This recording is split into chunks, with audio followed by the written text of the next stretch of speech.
Hi, this is Nick from Elite Outdoor Fitness. Let's talk about recovery, weeks, days, etc. Specifically about taking an extra 1 or 2 days off in training.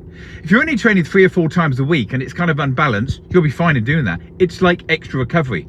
But if you're well trained, it's completely the opposite. If you take 2 or 3 days off in one go, I would probably say closer to 3 or 4 days.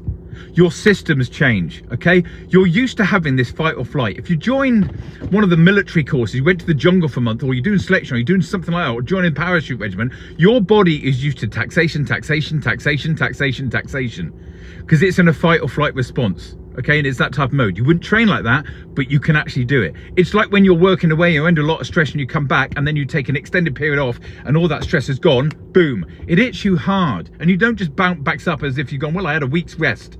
It doesn't work like that. Your body recognizes it when you warm back into it gently.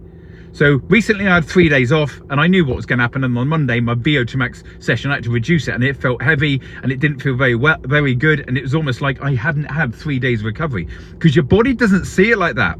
You first of all probably didn't need, if you got the balance of training right, unless you're doing a super compensation session, you don't need 3 days of full recovery. And what happens is your body goes into the fight or flight response, but it pulls back on itself.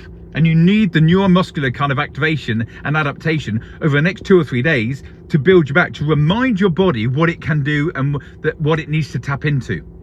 So what's the alternative? Don't take 3 days off. If you're used to training Mondays, Tuesdays, rest days, Wednesday, and a bit of extra stretching, training on Thursdays, Fridays, Saturdays, and Sunday off, and it's working like that, and all of a sudden you just take 3 days off, what do you do instead?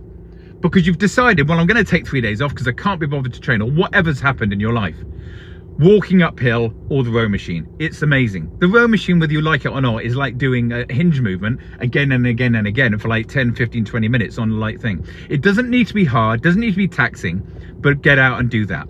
Even if you just go, I can't be asked to do anything, I haven't got enough time, and you've got a treadmill or you've got a gym or even got a local hill, just walk up and down it, or just walk gently. Zone 2, zone 1, keep that activation there. Then rest assured, if you did that and you took Friday off and you did that on Saturday for 15 minutes or so, and then you took Sunday off, you'd be okay, and your body would not bound into the flight or fight mode on the Monday. And then you'd be able to go straight into VO2 max and then whatever you're doing thereafter. I hope this helps. If you need any more information, come and join us at Elite Outdoor Fitness. I think what I'm trying to capture on this one is what I've kind of done many times. But what I do now is I do exactly that. Luckily, I've got a running machine. I put it on level 10. I walk it up for 6, 8, 10, 12, 15 minutes. I'm good. And Mondays are a lot different and rather different. I had 3 days off in a row. Thanks for listening. Chat soon.